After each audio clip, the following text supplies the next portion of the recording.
하나님 나라의 법칙이라는 제목으로 함께 말씀을 나누겠습니다. 이 말씀을 나누시는 가운데 저와 여러분에게 하나님 나라가 임하기를 간절히 축원합니다.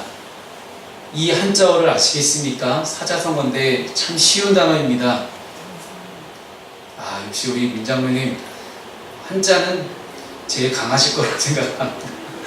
예전에 어렸을 때 제 신문을 보면 항상 한자어가 가득해서 이걸 어떻게 읽어야 되나 싶은 생각이 있었는데, 동상이몽이라는 그런 사자성어입니다. 최근에 이제 연애 프로그램이라는 이제 제목도 동상이몽이라는 프로그램이 있던데, 이 동상이몽이란 한 자리에서 같이 자면서도 서로 다른 꿈을 꾼다는 뜻입니다.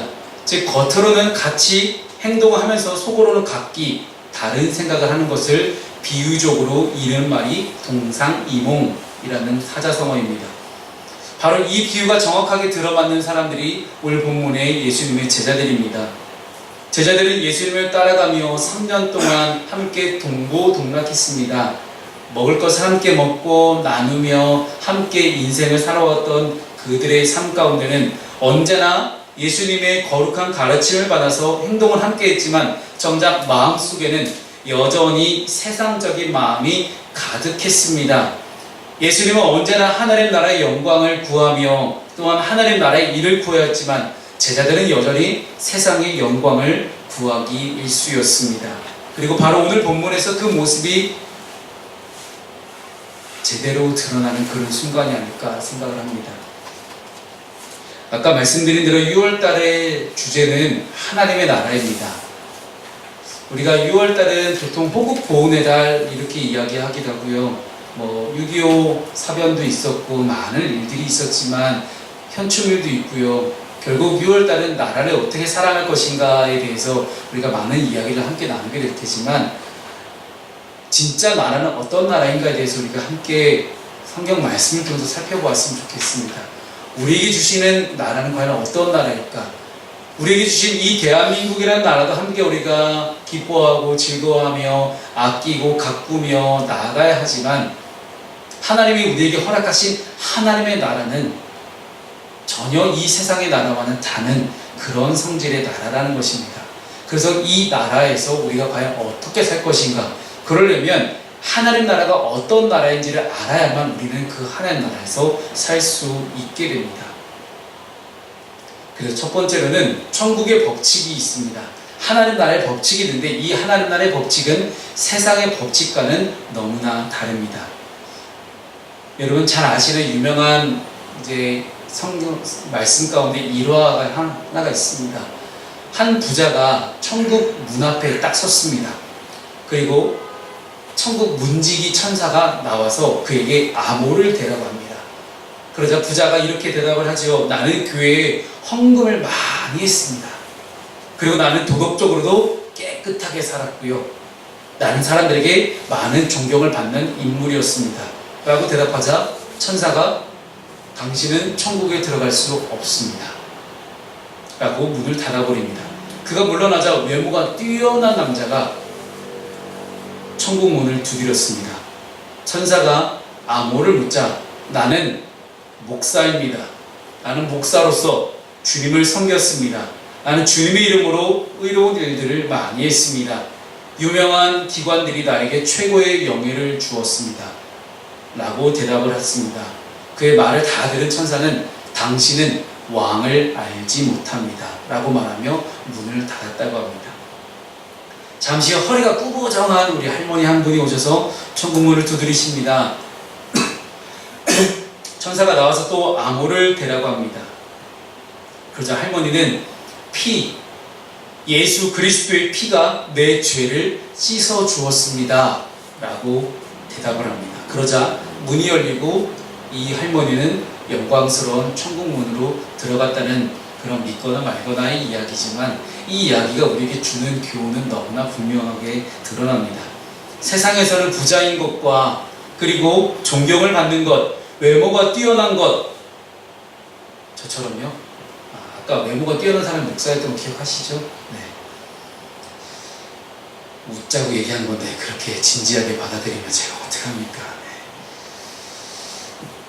그러나 천국은요, 부자라고 해서 존경을 받는다고 해서 외모가 저처럼 뛰어나다고 해서 들어갈 수가 없는 곳입니다. 오직 예수님의 피를 의지하고 믿는 사람만이 들어갈 수 있는 곳이 하나님의 나라라는 것입니다. 우리는 자꾸만 하나님의 나라를 어딘가 간다고 생각하는데, 오늘의 이 말씀을 통해서 저와 여러분 안에 하나님의 나라는 가는 것이 아니라 이미 우리에게 주어진 하나님의 은혜와 축복임을 믿고 다시 한번 되새길 수 있는 오늘 하루가 되었으면 좋겠습니다. 어린이는 사회와 부모의 관심하에 살아가야 합니다. 특별히 요즘처럼 아이를 많이 낳지 않는 시대에는요, 아이가 참 금지 오격 같은 존재를 대접받습니다. 그렇게 장난감 사주기 싫어하는데 꼭 할머니 할아버지 집에 가면 얘가 장난감 하나를 얻고 와요. 공감하시죠, 민장로님? 네. 우리 최 기자 권사님도 그렇게 손녀들 많이 사주시잖아요. 그러시면 안 돼요. 엄마 아빠가 뭐가 됩니까? 엄마 아빠는 안 사주려고 그렇게 발버둥치는데 할머니 할아버지가 그렇게 사주더니 이거는 법칙이 흔들려 버립니다. 근데 요즘 같은 시대야 이 아이들이 이렇게 대접받고 사는 시대지만, 예수님 당시에는요, 어린아이는 사람 취급도 못 받던 아이들이 전해입니다. 저기 떠들고 있는 아이들. 실제로 이제 히브리어나 헬라어에 보면요, 특히 히브리어 가운데는요, 남성 단어와 여성 단어가 있습니다. 근데 어린아이라는 단어를 뜻하는 그 단어는요, 남성도 아니고 여성도 아니고 중성 단어예요. 히브리어 가운데 중성 단어가 몇 개 없거든요. 근데 그 중에 하나가 어린아이라는 단어입니다. 얼마나 성경에 나오는 그 히브리 사람들이 어린아이를 사람 취급 안 했는지를 알 수 있습니다. 비등한 대로 여러분 오병의 기적에 보시면 물고기 2마리와 떡 5개를 가지고 5,000명이 먹는데 그 5,000명이 다 성인 장정 남자만 가지고 5,000명까지입니다. 우리 여성 동지들과 저기 있는 떠드는 아이들은 도저히 들어갈 수가 없는 숫자가 5,000명입니다. 성경이 그렇게 기록하고 있는 것들을 보게 되면 어린아이는 정말 사람 취급도 못 받았다는 거예요. 그런데 이 남자도 여자도 아닌 물건으로 취급받던 이 어린아이 한 명을 앞에 내세우고 이 어린아이와 같지 않으면 너희는 결단코 천국에 들어가지 못한다라고 하는 이 예수님의 말씀을 제자들은 어떻게 이해했을까요? 제자들끼리 천국에서 누가 큰가를 놓고 열띤 논쟁이 일어납니다. 뭐 이상한 일은 아닌 것 같아요. 지금도 이 땅에 사는 수많은 사람들이 똑같은 짓을 하고 있기 때문에 뭐 별반 어색함은 없지만 어찌됐든 이들이 이야기하고 있는 크냐라는 기준은 하나입니다. 오늘 본문에서 보시면 예수님께 물어보지 않습니까? 제자들이 예수께 나와 이르되 천국에서는 누가 크니까? 천국에서, 지금 말고, 지금 우리가 함께 있는 이 세상 말고 예수님, 천국에서는 누가 큽니까? 여기서 우리는 동상이몽을 경험하게 됩니다. 예수님이 생각하시는 천국과 제자들이 생각하는 천국은 정말 달랐다는 겁니다. 그래서 천국에서 누가 클까? 그들이 생각하는 천국은 다윗 왕의 왕국을 의미하는 것이었습니다. 다윗 왕처럼 예수님이 이스라엘의 강력한 왕권을 휘어잡아서 이스라엘을 로마로부터 벗어나게 했을 때 그 강력한 왕국을 그들은 천국, 하나님의 나라, 하나님 다스리신 나라라고 생각을 했던 겁니다. 그리고 그 자리에서 과연 누가 클까? 누가 과연 예수님 왕 밑에서 총리 짓을 할 건가? 누가 내무부 장관, 누가 재무부 장관, 누가 교육부 총리를 할 것인가를 두고 지금 갑론을박하고 있는 그런 사정입니다. 그리고 자기들끼리 결론을 내지 못합니다. 왜? 여러분 보시면 예수님의 12제자들이 특징이 어떻습니까? 잘난 사람이 한 명도 없어요. 그 중에 보시면 여러분 최소한 한 명이라도 잘난 사람이 있었으면 아마 제자들끼리 결판을 났을 것이고 예수님께 물어보지 않았을 거예요. 근데 예수님은 처음에 마태복음 처음 부분에 제자들을 부르실 때 어떻게 부르십니까? 정말 세상에서 스펙 하나도 없는 정말 찌질한 사람들만 모아서 예수님의 제자들 12명을 구성을 합니다. 그래도 그 중에 제일 난 게 가룟 유다예요. 근데 그 제자가 배신한 거 아닙니까? 따지고 보면요, 예수님은 제자들은 잘난 것이 하나도 없었기 때문에 자기들끼리 싸워봤자 이 승산이 안 나니 예수님께 한번 물어보자. 예수님이 판가름 낼 수 있도록, 야 예수님이 내가 크다고 하면 이제부터 내가 큰 거야? 라고 정말 어린아이처럼 그렇게 해보고 싶었는데 예수님의 대답이 동문서답입니다. 예수님의 대답은 이렇죠. 어린아이들과 같이 되지 아니하면 결단코 천국에 들어가지 못하리라. 여러분, 여기서 사용되는 결단코라는 단어 웬만하면 쓰지 않는다는 거 아시죠? 굉장히 강조된 표현입니다. 절대, never라는 뜻이죠. 너희들은 절대 구원 못 받아. 너희들은 절대로 천국 들어갈 수 없어. 뭐가요? 어린아이가 같이 되지 아니하면. 그러면 어린아이가 같다는 말은 무슨 뜻일까요? 두 가지로 우리가 살펴볼 수 있습니다. 첫 번째는요, 겸손한 사람이에요.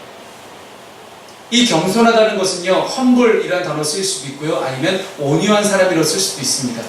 우리가 온유하다는 표현을 쓸 때 구약 성경에서 제일 많이 나오는 인물이 모세입니다. 그의 온유함은 온 지면에 있는 그 어떤 사람보다 뛰어났던 사람이 모세라는 사람이었어요. 그래서 그는 하나님과 얼굴을 대면하여 알던 사람으로 기록되어 있고 이스라엘 사람들이 가장 존경하는 인물로 모세를 꼽습니다. 그렇게 본다면 어린아이와 같다는 것은 겸손하다는 뜻입니다. 누구든지 이 어린아이와 같이 자기를 낮추는 사람이 천국에서 큰 자니라. 어린아이와 같이 자기를 낮추는 사람.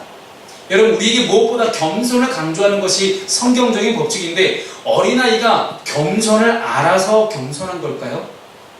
얘네들은 겸손 따위는 전혀 모릅니다. 저 떠드는 녀석들은요, 겸손이라는 걸 1도 모르는 아이들이에요. 여러분, 오히려 어린아이는 모든 것이 미숙하고 서툽니다. 그렇기 때문에 모르는 것을 모른다고 빠르게 인정하고 자신이 약하다고 고백합니다. 아빠, 엄마, 나 이거 못해요. 그러니까 도와주세요. 이게 어린아이의 솔직한 마음이에요. 겸손이라는 것은 자기 자신을 낮추는 건데 어떤 걸 낮추냐면 나의 있는 모습 그대로를 인정하는 것입니다. 그것이 바로 자연스럽게 낮추는 것입니다. 겸손은 자신의 약점을 드러내는 겁니다. 하나님 앞에서 내세울 것이 전혀 하나도 없는 이 죄인이 할 수 있는 것은 뭡니까? 죄인임을 인정하고 주여 저를 불쌍히 여기소서 라는 단어 외에는 할 수가 없다는 겁니다. 또한 죄를 회개하고 나는 아무것도 아닙니다 라고 고백하며 자기를 낮추는 사람이 바로 하나님 앞에서 겸손한 사람일 것입니다. 두 번째, 어린아이와 같다는 것은요, 하나님을 의존할 줄 아는 사람입니다. 어린아이는 스스로 살아갈 수 있는 능력이 없죠. 당장 우리 아이들을 밖에 내놓으면 어떻게 되겠습니까? 우리 지연이 내년에 학교 간다고 지금 들떠 있는데 지금 당장 제 학교 보내면 큰일 납니다. 지금 학교 갈 준비가 전혀 안 되어 있어요. 학교 갈 준비도 해야 되는데 당장에 나가서 뭘 할 수 있겠습니까? 부모의 도움이 절대적으로 필요한 시기가 어린아이의 시기입니다. 우리의 착각 중에 하나는요, 무엇을 가지면, 뭐 하나를 가지면 잘 살 수 있다는 겁니다. 여러분 그거 아세요? 주일 아침에 혹시 핸드폰 열어서 네이버 창 열어서 검색 순위 보셨어요? 안 보셨죠? 예, 오직 기도와 말씀을 하시느라고 우리 성도님들 역시 네이버 검색, 실시간 검색의 1순위가 뭐냐면 로또 당첨번호예요. 제가 이거를요 몇 주를 봤습니다. 몇 달을 계속 봤어요. 몇 주를 계속 지켜보면서 오늘만 이런 건지 아니면 다음 주도 그런 건지 계속 지켜봤어요. 근데 항상 주일 아침에 일어나서 제가 한번 확인을 해봐요. 네이버 1순위가 뭘까? 딱 보면 항상 로또 당첨번호. 오늘 새벽에 우리 이용현 선생님 보셨나 모르겠어요. 손흥민 결승 경기 혹시 보셨나요? 와, 대단하시다. 그 새벽에 안 보시길 잘했을 뻔했는데, 저는 안 본 사람이 승자라고 생각합니다. 저는 안 봤거든요. 그 새벽에 그거 보면 저는 제정신이 아닐 것 같아서. 토트넘이 이제 유럽 축구 이제 챔피언스리그 결승에 올라가서 이게 엄청난 대단한 이슈거리였습니다. 손흥민 선수가 결승에 올라갔으니 박지성 이후로 결승에 올라간 그 다음 한국 선수가 됐으니 이게 얼마나 대단한 일이에요. 근데 그게 2위예요. 검색 2순위. 1순위가 또 당첨번호입니다. 이 몇 년 만, 10년 만에 한 번 찾아온 이 챔피언스리그 결승 한국 선수가 출전한 경기도 2위인데 그거를 뛰어넘는 게 또 당첨번호입니다. 대단하지 않습니까? 우리는 그렇게 착각을 하고 살아갑니다. 뭔가를 가지면 잘 살 수 있다고 생각을 해요. 돈이 많고 능력이 많고 힘 있는 사람은 잘 살 수 있다고 생각을 합니다. 그래서 하나님을 의존하지 않습니다. 하나님을 붙들지 않아요. 여러분, 우리가 정말 벼랑 끝에 있는 사람은 나뭇가지 하나 잡고 있으면 그 놓치면 큰일 나잖아요. 난 죽는 거잖아요. 하나님을 의지하고 하나님을 의존한다는 것은요, 내가 다른 거 하나도 의존하지 않고 오직 하나님 한 분만 붙드는 것을 하나님을 의존한다고 이야기합니다. 벼랑 끝에서 나뭇가지 하나 붙잡는 것처럼. 그런 사람을 하나님은 겸손한 사람이다 라고 이야기하시는 겁니다. 사랑하는 여러분, 하나님을 믿느니 자기 자신을 믿는 게 낫다라고 큰 소리치는 그런 사람들이 얼마나 많습니까? 그러니 많은 돈이 우리를 지켜주지 못합니다. 내가 가진 능력이 제 아무리 뛰어나다 해도 하나님 능력 앞에서는요, 무용지물에 가깝습니다. 하나님이 길을 열어주시지 않으면 인생의 길을 헤맬 수밖에 없는 것이 이 부족한 우리의 인간의 인생 아니겠습니까? 하나님을 의존하지 않으면 아무것도 할 수 없는 존재입니다. 그래서 우리가 오늘 첫 번째 찬양으로 나는 아무것도 아닙니다 라는 찬양을 함께 하지 않았습니까? 사랑하는 여러분, 그렇게 나는 아무것도 아니라는 고백을 할 수 있었으면 좋겠습니다. 솔직하게. 다른 사람 앞에서는 허세 부릴 수 있지만 하나님 앞에서 누가 허세 부리겠습니까? 내가 가진 허세, 내가 가진 어깨뽕 다 내려놓고 그저 하나님 앞에서 나는 아무것도 아닙니다. 오직 주님만이 내 능력이고 오직 주님만이 내 소망입니다라는 고백을 할 수 있는 저와 여러분 되었으면 좋겠습니다. 그런 사람을 세상에서 굉장히 의존적이고 나약한 사람이라고 손가락질할지도 모르겠습니다만은, 그러나 그런 사람을 하나님은 강력한 하나님의 군대다, 하나님의 용사다라고 하나님은 불러주십니다. 세상에서는 어린아이를 한없이 도와야 하는 연약한 존재라고 부르지만 하나님의 나라에서는 어린아이와 같이 되지 아니하면 하나님 나라에 들어갈 수 없음을 믿고 인정할 수 있는 여러분 되었으면 좋겠습니다. 두 번째는 세상과 천국 백성의 삶의 방식이 다르다라는 겁니다. 우리는 하나님과의 관계를 굉장히 중요하게 생각합니다. 여러분, 신앙생활이라는 것은 관계 훈련입니다. 여러분, 교회에 오셔서 제가 많은 것들을 소개하기도 하고 제가 많은 것들 함께 하자고 하기도 하고 이야기하지 않습니까? 교회에서 함께 모여서 신앙생활을 한다는 것은 여기서 관계 훈련을 한다고 생각하시면 됩니다. 하나님과의 관계, 우리 주변 성도들과의 관계, 또 나 자신과의 관계를 새롭게 만들어갈 수 있는 그 훈련을 하는 것이 바로 교회에서 하는 것입니다. 그래서 예수님은 제자들이 공동체 속에서 가져야 할 삶의 태도에 말씀하시며 작은 자를 실족시키지 말라라고 우리에게 말씀하고 있습니다. 그러면 작은 자가 누구일까요? 작은 자, 믿음이 약한 사람이겠죠. 교회 공동체 안에는 있지만 잘 드러나지 않는 그런 사람을 우리는 작은 자다라고 이야기를 합니다. 또 세상에서 소외되고 무시받고 멸시받으며 사는 우리의 이웃들이 바로 작은 자들입니다. 하나님의 관계만큼 우리가 중요하게 세워야 될 관계가 바로 이런 이웃과의, 이런 작은 사람들과의 관계입니다. 우리는 더욱더 그들이 실족하지 않을 수 있도록 도와야 되는데, 근데 바리새인들은, 그 당시 바리새인들은 이런 초라하고 단순한 성도들을 무시합니다. 누가복음 18장 11절 말씀을 함께 읽어보겠습니다. 시작. 바리새인은 서서 따로 기도하여 이르되, 하나님이여, 나는 다른 사람들 곧 토색, 불의, 간음을 하는 자들과 같지 아니하고 이 세리와도 같지 아니함을 감사하나이다. 이 얼마나 교만한 내용입니까? 권사님, 이거는 아멘하지 마세요. 그냥 이거. 그냥 이거는 이런 거 읽고 그냥 에이씨 그냥 집어 던지시면 됩니다. 뭘 이런 데다 아멘까지 하십니까? 바리새인은요, 토색하는 사람, 불의한 사람, 간음한 사람, 세리와 같은 사람을 다른 사람들, other 라고 규정합니다. 다르다는 거예요. 나와 다른, 나와 질적으로 굉장히 다른, 나와 함께 같은 그룹에 섞일 수 없는 그런 존재로 규정을 내버립니다. 바리새인들이 볼 때 그들은 함께 할 수 없는 죄인이었습니다. 절대로 섞일 수 없고 관계를 맺을 수 없는 다른 존재들이기 때문에, 그래서 소외된 자들이 실족하지 않도록, 믿음에서 떠나지 않도록, 그들이 더 하나를 붙잡을 수 있도록 그들을 돌아보지 않았다라는 것이 바로 이 누가복음 이야기가 하는 것입니다. 랍비들 중에는, 유대인의 선생들 중에는 이 백성을 땅의 백성이라고 부르며 자신들과 차별하는 그런 사람들도 있었습니다. 이들은 유명한 사람, 혹은 권력과 돈을 가진 사람들과 결탁을 했고 그들의 힘과 영향으로 자기들의 세계를 넓혀갑니다. 우리 사회가 많이 변하긴 했지만 여전히 랍비들이 추구했던 이 삶의 모습과 삶의 방식을 따라가고 좋아하고 쫓아가는 사람들이 정말 많은 것들을 보게 됩니다. 우리가 과연 무엇을 따라가고 무엇을 추구하고 있을까요? 세상에서 인정받고 환영받는 사람은 더 많이 가진 사람들입니다. 그들을 소위 우리가 인싸라고 부르죠. 우리 민병헌 장로님 혹시 인싸와 아싸가 뭔지 아세요? 요즘 젊은이들이 많이 쓰는 용어예요. 인싸.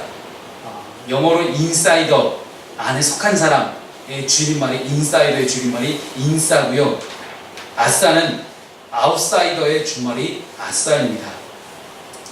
그냥 요즘 애들이 이렇게 줄임말을 많이 씁니다. 한글 파괴자들 다 줄여버리니 가끔씩 무슨 말인지 못 알아듣겠어요. 제가 너나들이에서 매일 25명의 청소년들을 만나잖아요. 얘네가 쓰는 용어를 가끔씩 진짜 한 반도 못 알아듣을 때가 있어요. 이게 무슨 얘기입니까? 그럼 애들이 가서 물어봐요. 그러면 쌤 그것도 몰라요? 모르지 나는. 요즘 이렇게 애들이 이상한 단어를 많이 쓰는데 그들은 소위 인싸, 즉 이런 랍비들이 추구했던 그런 삶의 방식들을 따라가는 그런 소위 인싸들이 모임들이 있었습니다. 유대인들 가운데도. 그리고 소외된 자들, 작은 자들, 늘 뒷방 늙은이처럼 이렇게 앉아 있었던 늘 그렇게 늘 무시당하고 소외받았던 그런 많은 일이 있었어요. 여러분, 우리는 인싸가 아니라 아싸들, 아웃사이더들, 밀려난 사람들, 소외된 사람들, 그들에게 관심을 가져줘야 됩니다. 그것이 바로 하나님 나라의 법칙입니다. 예수님의 관심이 어디에 있었습니까? 이런 복음서들을 보십시오. 복음서들을 보면 병든 사람, 귀신 들린 사람, 슬픔과 절망 가운데 있는 사람들에게 예수님의 관심이 쏠려 있었습니다. 늘 예수님은 그들을 주시하셨고 그리고 그들의 친구가 되어주셨습니다. 그것은 곧 우리의 관심과 시선이 늘 소외되고 멸시받은 이들에게 가야만 한다는 것을 우리에게 가르쳐주고 있습니다. 그래서 예수님은 실족시키는 사람에 대해서 이렇게 이야기합니다. 연자 맷돌을 그 목에 달아서 바다에 빠뜨리는 것보다 더 심한 형벌을 당할 것이다. 여러분, 연자 맷돌이 이거예요. 나귀가 지금 앞에서 끌고 있잖아요. 이 아랫부분이 연자 맷돌이 아니고 윗부분이 연자 맷돌입니다. 이걸 못 매듭니다. 이거 너무 커서 이거를 이렇게 매달아서 바다에 빠뜨리는 것보다 더 큰 형벌을 당할 것이다. 어떻게 하면요, 이 어린아이와 같이 되지 않고 작은 자를 섬기지 못하고 그들을 실족하게 하면, 예수님의 관심은 어떻게 하면 힘 있는 사람들이 힘을 이용할 수 있을까? 혹은 유명한 사람들이 힘을 빌릴 수 있을까에 있던 것이 아닙니다. 재정적인 지원을 받아서 일을 할 수 있을까라는 그런 세상적인 방법 가운데 있었던 것이 아니라 세상에서 소외당한 이웃에게 관심을 가지고 계셨고, 예수님께 고침받은 몇몇 사람을 제외하고는 대부분의 이름도 없고 기록되지 않은 수많은 군중이었다는 것을 우리가 기록해 볼 때, 가능하다면 우리는 하나님과의 관계만큼 성도와의 관계, 이웃과의 관계, 믿지 않는 사람들과의 관계를 중요하게 생각을 하면서 그들에게 동화되는 것이 아니라 그리스도의 마음과 정신을 그들을 섬길 수 있는 저와 여러분 되었으면 좋겠습니다. 가능하다면 나 때문에 하나님과의 그들의 관계가 깨어지지 않았으면 좋겠습니다.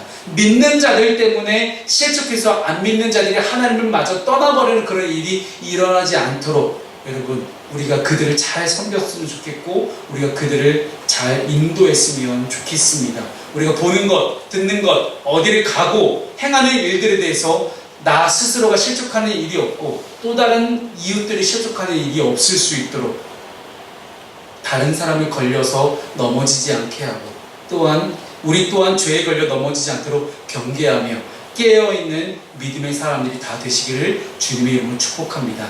마지막으로는 우리가 세상의 법칙, 하나님의 법칙을 가지고 살아갈 때 하나님의 법칙은요, 세상을 섬기는 교회가 되어야 한다는 것입니다. 세상을 섬기는 교회는 어떻게 하면 될 수 있을까요? 천국은, 하나님의 나라는 겸손과 섬김의 나라입니다. 그렇기 때문에 예수님께서는 이 세상에서 높아지기 원했던 제자들의 시선이 겸손하게 아래로 낮아지길 바라셨습니다. 모든 인간의 갈등은 다 높아지고 지배하려는 그런 사람의 욕망 때문에 발생합니다. 그렇기 때문에 우리가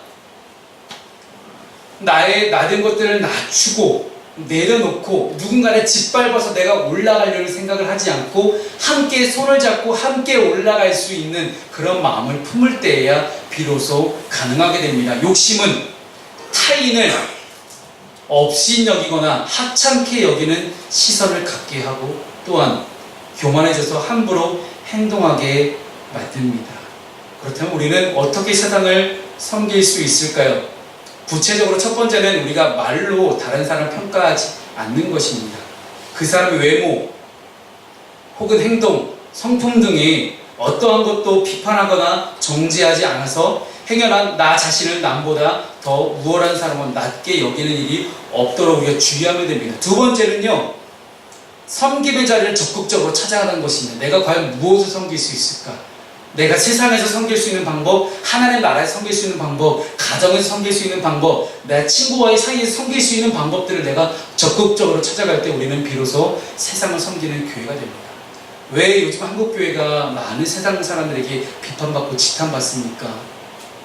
그것은 교회들이 세상을 섬기지 않고 오직 자기들의 바벨탑을 쌓아가며 자기들의 욕심만을 세워가려고 노력하기 때문입니다.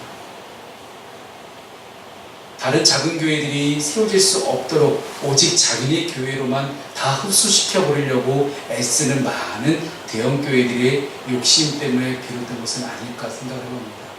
큰 건물을 건축해 놓고 그 건축의 빚과 이자를 감당하기 위해서 또 많은 성도들을 끌어당기려고만 하는 그들의 욕심. 실제로 기독교 윤리 실천연대에서 2015년에 발간한 자료에 의하면요, 대형교회, 메가처치라고 부르는 이 대형교회의 새로운 새신자들의 80%가 다 수평 이동이라고 합니다. 즉 다른 교회에서 또 다른 교회로 움직인, 처음으로 복음을 받아들인 그런 사람들이 없다라는 것입니다. 과연 교회의 욕심이 어디까지일까 생각을 해보는 그때인데요. 그래서 하나님의 나라는 하나님의 방식대로 살 때 효력이 있습니다. 과연 무엇을 내 삶의 우선순위와 가치로 세울 것인가, 그것에 하나님의 나라가 달려 있습니다. 과연 내가 어디까지 가야만 하는 하나님의 나라가 아니라 내 삶의 지금 이 순간 가운데 2019년 6월 2일 이 땅을 살아가는 나의 삶 가운데 하나님의 나라가 임하기 위해서는 반드시 우리의 삶의 우선순위가 하나님께 달려있고 하나님의 나라의 법칙으로 살아가야만 지금 나의 삶에 하나님의 나라가 임하는 줄로 믿으시기 바랍니다. 여러분, 교회가 하나님의 나라 맞습니까? 우리 주님이 세우신 교회가, 주님의 몸된 교회 공동체가 하나님의 나라가 되어야 함에도 불구하고 우리가 생각하는 하나님의 나라, 우리가 생각하는 성경이 말하고 있고 주님이 가르쳐주신 하나님의 나라와 지금의 교회는 너무나 큰 괴리감이 있습니다. 또한 여러분의 삶의 스타일과 여러분의 삶의 방식, 여러분의 삶의 모든 곳곳을 들여가다 보면 하나님의 나라와는 굉장히 많은 차이가 있습니다. 사랑하는 여러분, 지금 당장은 아니라 할지라도 조금씩 그 차이와 그 갭을 좀 줄여갈 수 있는 여러분 됐으면 좋겠습니다. 지금 당장의 한순간에 우리의 인생이 성령님을 위해서 변화되었으면 좋겠지만 만약 그렇지 않다 할지라도 여러분의 인생이 돈과 욕심과 세상의 어떤 부귀영화 그런 것들에 목을 매다는 것이 아니라 하나님의 법칙에 여러분의 인생 걸 수 있는 저와 여러분 되었으면 좋겠습니다. 짧게 영상 하나 보시고 오늘 말씀을 마치려고 합니다. 어떻게 하면 교회가 세상을 섬길 수 있을까? 처음 마음으로 한번 되돌아보겠습니다. 감리교회 안에 조선 말기부터 시작된 이 선교사들에 의한 많은 일들을 통해서 이 조선 땅에 또한 대한제국과 근현대사가 넘어오면서 많은 사회복지 기관들이 세워졌지만 가장 먼저 이 땅에 사회복지 기관을 설치했던 그런 교단이 감리교단입니다. 왜냐하면 감리교회는 사회 성화, 우리가 있는 교회뿐만 아니라 우리의 인간 개인적인 구원뿐만 아니라 사회적인 구원까지도 함께 바라보고 나갔던 교단이 감리교회였기 때문에 우리 감리교회가 세웠던 첫 번째 기관을 함께 영상을 통해서 보시겠습니다.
우리 너나들이가 2019년에 이 현대에서 이 태화 여자단이 될 수 있도록, 또한 여러분의 삶이 그렇게 섬김과 나눔과 사랑을 실천할 수 있는 겸손한 그리스도인이 될 수 있도록, 그런 하나님의 법칙으로 살아갈 수 있는 저 여러분 되었으면 좋겠습니다. 기도하겠습니다.